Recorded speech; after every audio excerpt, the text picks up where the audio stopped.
Good Monday morning. It is a brisk, 37 degrees in the shop this morning. And I don't know about you, but I'm not a huge fan of using power tools if I can't feel my hands. So we have this nifty fireplace that my dad installed in this shop several years ago, and it has been an absolute lifesaver because we don't quit with the weather. We never have. My dad's been a woodworker my entire life, and I really enjoy coming out here and creating things year round as well. I'm here in Washington, so it rains about 8 to 9 months out of the year, and for most of those months it is cold rain, and it is the wet kind of cold. So anywho, so I make fire starters because we almost every single day in the winter we make a fire in here so that we are warm enough to do what we need to do. My daughter has fun helping me with these kind of things too. So there is going to be hot wax obviously involved. So if you involve your kiddos, just make sure that you go over safety protocol with them, like not touching the hot wax. I use a stove for mine.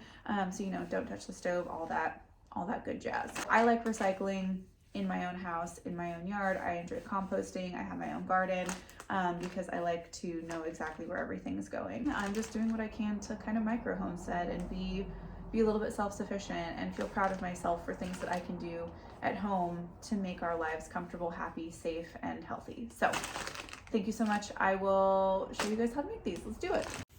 These are some old tea lights that I found laying around the house. So we're going to start with that in a pan. I've got it on low heat, like low to medium heat, and then I laid out all of the little forms on a piece of tin foil because I am going to spill some, and then I save all of my dryer lint. You can see it in the jar right there, and so that's what I'm going to use to fill these containers as much as I possibly can right now.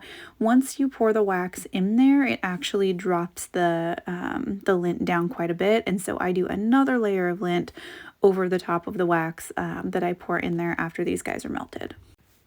So I just tear apart the lint because it is so compacted when it comes out of the dryer. I tear it so I fluff it a little bit, and then I smush it in each of these individual little containers as tight as I can.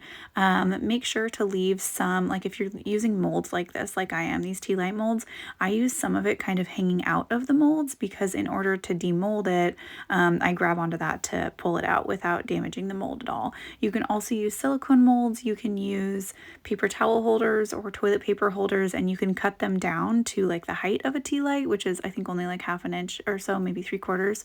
And you can use that if you want to as a mold as well, and then you can actually just burn it, with that. You don't have to demold it at that point if you use those. So that's another way that you can utilize these and still use some household items that would otherwise get recycled or thrown out.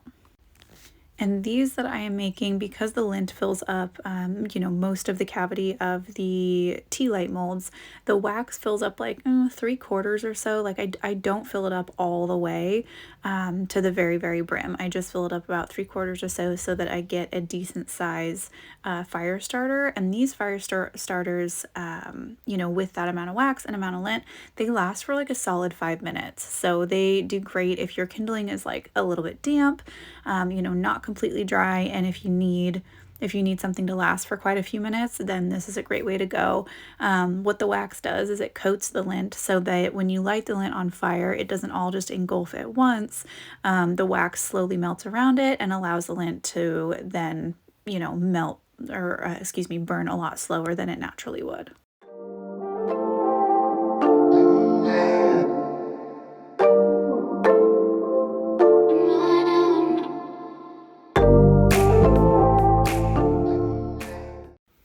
So I scoop in about 3/4 to 1 tablespoon of wax in each of these guys, and then I go in and put a little bit more wax in there afterwards just to tighten it down, and then I smush it a little bit, and you only need to wait like 10 to 20 minutes, and then you are all good to go. And then here we've got the final result, lasts for about 5 minutes. Thank you for watching. Make sure to like and subscribe for more micro homesteading, homeschool, and art content. See you guys later.